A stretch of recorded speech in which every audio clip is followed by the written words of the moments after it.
All right, everybody, welcome to 2026 and back to the KSR YouTube channel.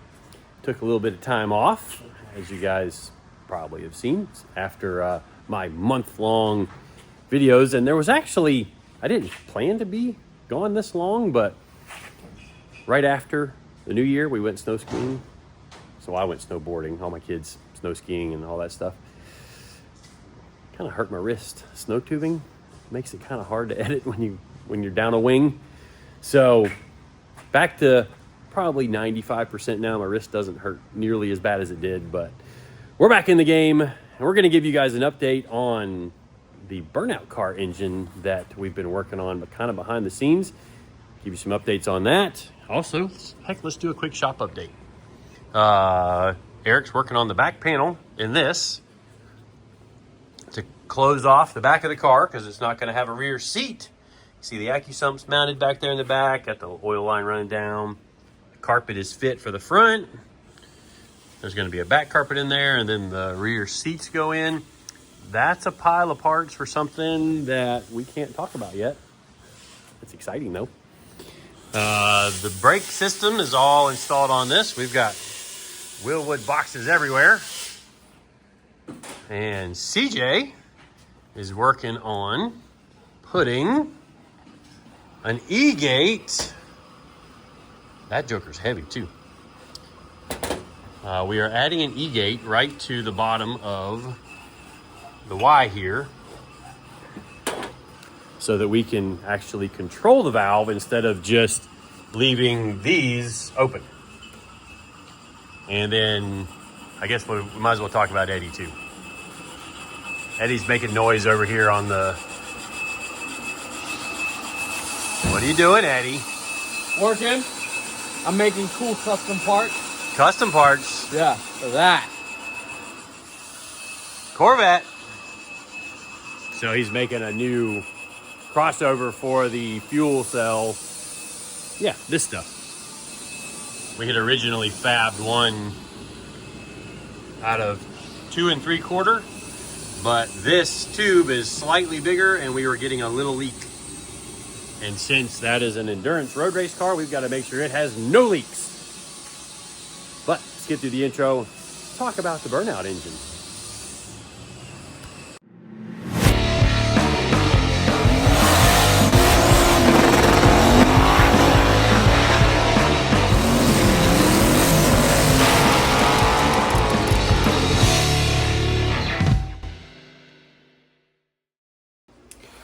All right, so we are over in the engine room here, and this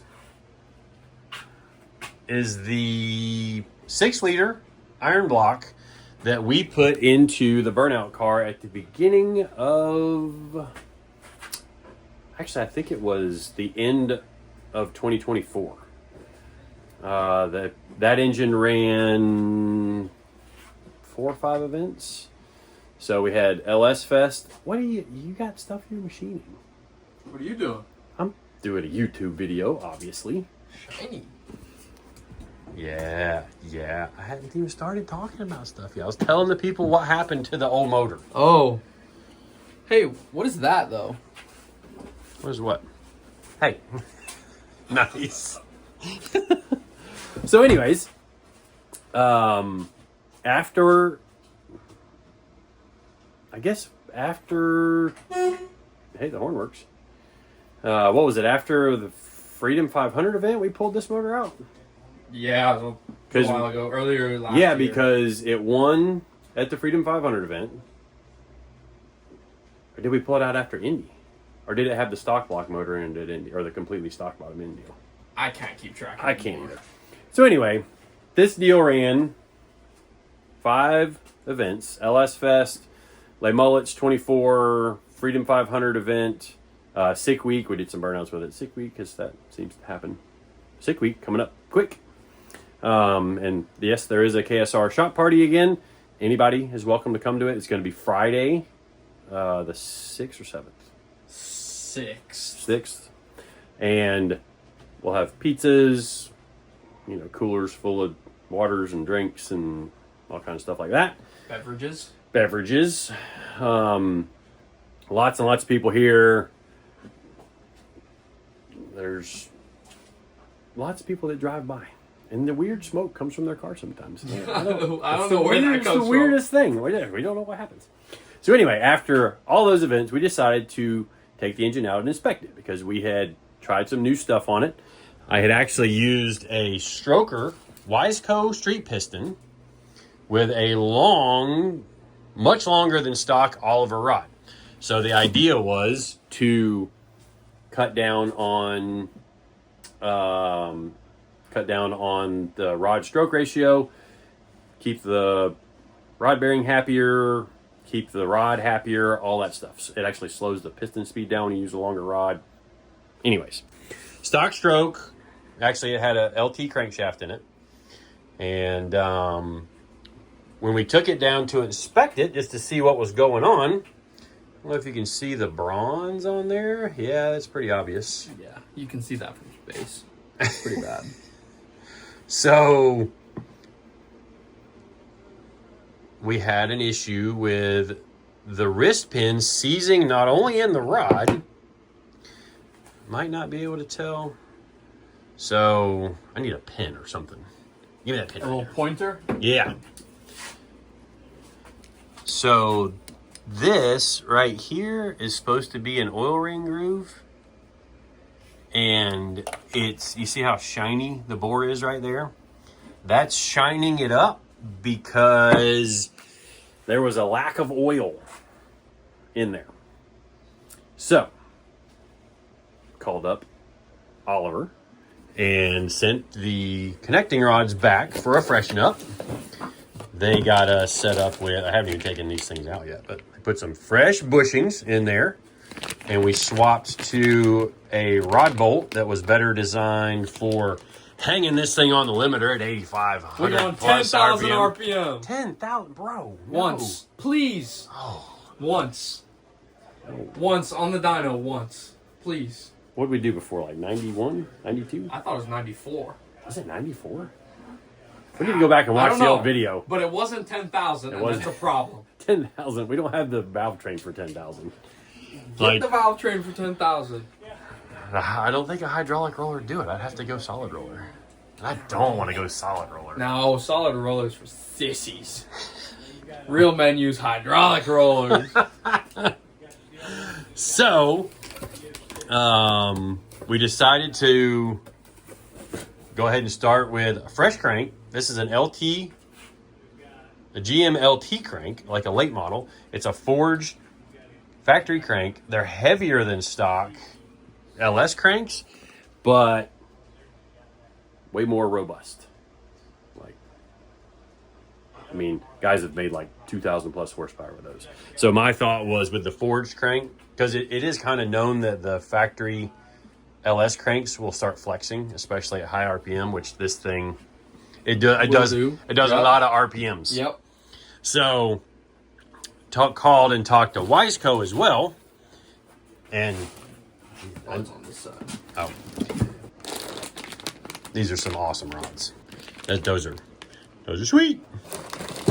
So, talking to the machinist that we use, because we don't have in-house machining equipment. You know, maybe one day, who knows? Maybe if we decide to expand and make our own machine shop, because it is hard to find good people to do this stuff. You've got a lot of people, we'll rabbit trail here for a second. You've got a lot of companies that build a lot of engines for themselves, like their own brand race engines, but they won't do machine work for other people that are going to assemble the engines themselves. So we've worked with this one specific machine shop company for 10 plus years now. The guy's retiring. He's already sold everything. I might have bought it if he had given me the opportunity to, but we didn't do it. So we're going to have to see what all happens there. But I opened one up because they look sick. So we called up WireCare, told them the issues that we saw, and our machinist thought that our pin fit was a little snug. And that's the relationship of the bore here, the wrist pin bore, to the wrist pin size. So called and talked to them, and my machinist is also a big time circle track engine builder. So he builds a ton of high RPM circle track motors. He wanted to add forced pin oilers to our pistons. And for those of you that don't know, a forced pin oiler, you see these holes in the oil ring groove right there. So as the oil is being scraped off, it is now being forced into that hole right there that is in the wrist pin bore. So basically that means now we are going to have oil that is intentionally ending up in the wrist pin bore. So another trick we did. Well, this is fancy. You can that's- just look at this and that's know fancy. that this is fancy. So we did a DLC coated wrist pin. These can basically run with very, very minimal oil. To 10,000 RPM. So, Cool. Sick. so I'm not gonna put that in. we're gonna take all this stuff to the machine shop. We're not ready for assembly yet because we literally just got some of these parts in, and we have another engine that's going to the machine shop. They're an hour plus away, so we try to, we deliver them because it'd be kind of expensive to ship all this stuff. So we are going to load up the truck, send these out. Hopefully we get the stuff back in a couple of weeks, and we can have a fresh engine in the Lexus Burnout car, hopefully for the Summer Nats event. I'm hoping that I can still make that event. It's okay if you can't. I'll do it. I would do that for you. Oh. I would take the car down there and drive it for you. I'll even give you the prize money. I'd let you have that. Oh boy. Yeah, so the engine that is currently in the Burnout car is a stock bottom end 6-liter. We took the cam out of this engine and put it all in the other deal. We used the same cylinder heads, which there's kind of some other options we want to do with the cylinder head, because the cylinder heads that are on the Burnout car are actually from Soccer Mom's old 5.3 years ago. So it's set up for a 3.8 inch bore, so pretty small valves, pretty small intake runners, like it's only a 225cc intake runner. And with the bigger bore of the 6-liter, we can run larger valves for more airflow. More airflow should mean more power, more RPM. Yeah! You just want to see 10,000. I want to see 10,000. Not 99.99. I'm not committing to that. 10,000. Woof. I'll come in after hours. When it's on the dyno and you leave for the night, I'll just go in, hit a couple up arrows, and I'll send you a video. So what if there's parts on the floor? I guess Somebody broke in, ran the car to the dyno? Yeah, it was CJ. Oh, shoot. So, yeah, that's where we're at. Lots of new cool stuff, and it's honestly being built kind of more like a circle track engine, and all of it the problem kind of comes back to potentially the lack of forced pin oilers, which, talking to WireCare about it, they don't always put forced pin oilers in it. Like, it's an option you can order, which I did on the new ones over there. But they thought that the fit of the wrist pins was too tight, which basically just meant the oil couldn't get in there once we were using it. Oh, I forgot the other trick to the block. Can I get this out? Okay. So I'm trying to, kind of Kevin's method of fixing things is, if I can fix it one way, why not fix it 3 different ways? So we've also added piston oil squirters. Piston squirters? Piston squirters. So you see the little brass thingy right here? That deal? So we used a kit that you drill and tap through the block with a really long drill bit that comes in, and then you tap it and you put these little squirters in there, and they squirt oil at the bottom of the piston. So not only does that help keep the piston cooler because it's squirting oil right on the bottom of the piston, up all in here on the underside. Because the way I run these things is I'm not being very nice to them. Like, no. 8,300 RPM rev limiter. Like the last burnout you did, you had some guy in the car that like ran out and just revved the crap out of it. Yeah. I don't think he's here today though. That's Island Eddie? Yeah, exactly. That's Island Eddie. Different guy. Yeah. Go back and watch the burnout video where you even made the fire people mad at that. Yeah, one. they were, but I didn't know they were doing that, so it doesn't count. You were too focused on what was in front of you, right? And your arm movement. And they're like, "No, stop!" And I'm just television. You were zoned in. You blacked out. Yeah, I did. I blacked out. Not gonna lie. Yeah. So, a couple of different ways we're trying to fix it: the DLC wrist pin, the force pin oilers, the oil squirters from the main bearings. This thing has a massive oil pump in it anyway, so it makes a lot of oil pressure. Gonna blow oil all around up in there, and then hopefully by this one's a little bit higher compression than the stock bottom end engine, and it basically with the better rotating assembly and the higher compression, I think that motor made 60 more horsepower, 70 more horsepower with the built bottom end versus the stock bottom end 6-liter. So we're probably gonna need to put a bigger fuel pump in the Lexus. It's out of fuel pump. Yeah. On motor. Like, I can't spray it with nitrous. Yeah, and we need that. We could use some nitrous. We don't need it, but we want it. It would help getting the burnout started. Yeah. To like whack it with nitrous to really get the wheel speed up quicker. I think that would help the show. Yeah. And then, heck, maybe I even do it where if I've got the nitrous on, it's on from a window from 3,000 to 8,000, because once it gets going, it doesn't need it. Yeah, it doesn't. But it would help it rip out of, and I could pedal it more. Yeah. Because I think one of the